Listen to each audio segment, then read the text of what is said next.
On assiste actuellement à un changement radical de la prise en charge des patients, du traitement des cancers. On va essayer de traiter les patients pour leur cancer à eux.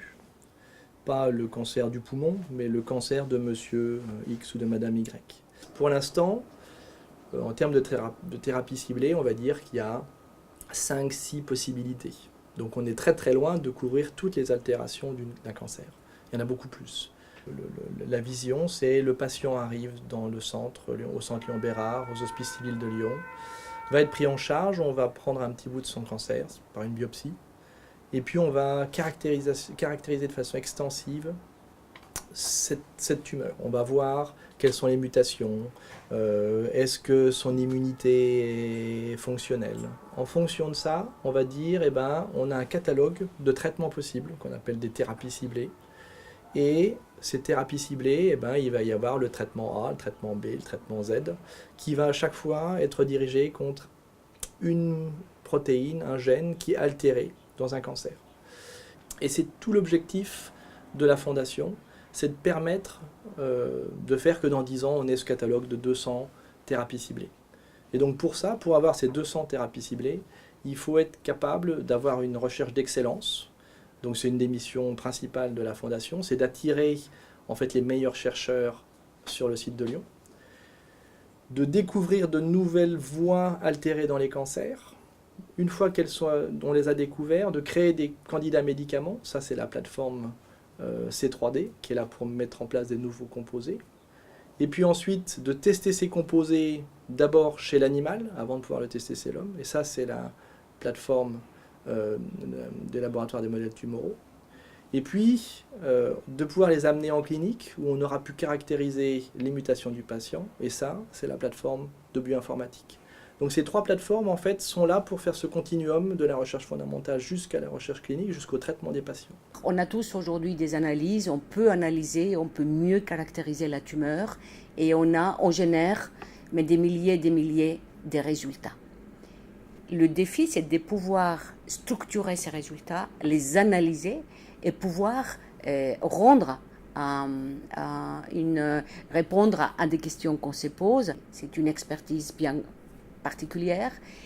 Comme nous le disons, c'est de la bioinformatique, ça veut dire que c'est la biologie et l'informatique. Ce sont des mathématiques qui vont pouvoir, ou d'autres disciplines, qui vont pouvoir travailler ensemble, comme les biostatisticiens, qui vont pouvoir analyser, traiter ces résultats qui sortent de ces machines, de ces analyseurs, pour qu'on puisse mieux comprendre finalement la tumeur et la maladie. Le premier effort qui a été consacré par Synergie Lyon Cancer a été la création d'une plateforme de bioinformatique avec le professeur Gilles Thomas qui nous a rejoint en provenance des États-Unis et qui a bâti autour de lui toute une équipe qui se consacre entièrement en coopération étroite avec les chercheurs à l'analyse bioinformatique. C'est grâce aux moyens que la Fondation et sa souplesse que la Fondation a pu justement lui offrir, lui faire une proposition pour qu'il vienne s'installer à Lyon et pouvoir créer cette plateforme. Il n'y a pas beaucoup de plateformes de ce type en France, même si d'autres se sont développées. Et c'est un atout qui est unique par son insertion dans le système de la recherche sur le cancer, par les liens qui ont été tissés par cette équipe avec les équipes de chercheurs et par un certain nombre d'avancées que permet cette plateforme aujourd'hui à diverses équipes. C'est une vraie réussite, nous pouvons le dire. Cette plateforme, au jour d'aujourd'hui, au bout de 5 ans d'existence, emploie donc une dizaine de chercheurs qui sont de très haut niveau.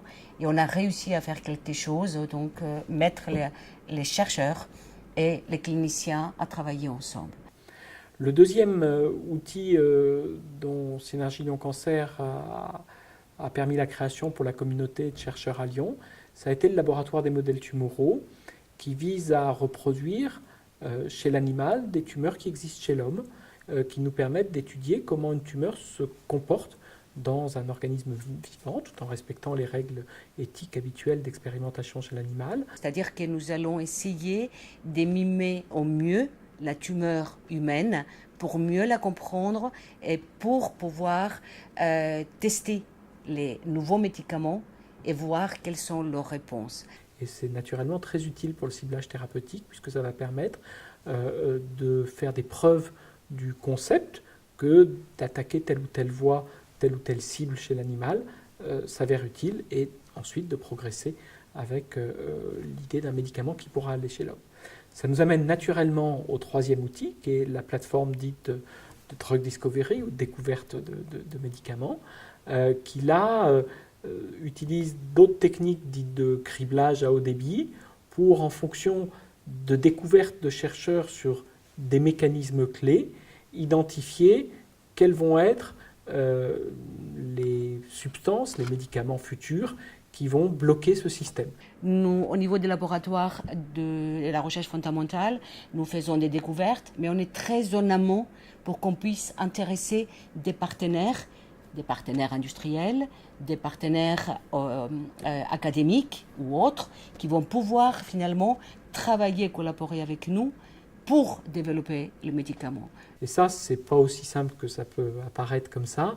C'est toute une technologie, c'est tout un savoir-faire pour, en fonction de l'anomalie identifiée par le chercheur, consacrer des efforts sur telle famille de molécules, tel catalogue, librairie de molécules qui viennent combattre cela.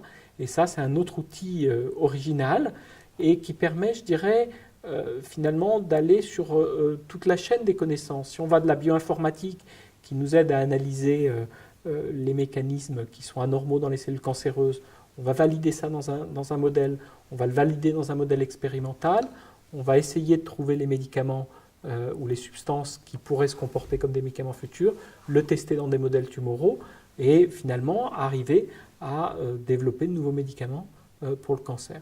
Alors, c'est un long chemin, ça ne se fait pas en un jour, ça ne se fait pas en un mois, mais les outils qu'a créé Synergie Lyon Cancer donnent à la communauté scientifique à Lyon, je dirais, un support très efficace pour avancer plus vite dans cette recherche au bénéfice du patient.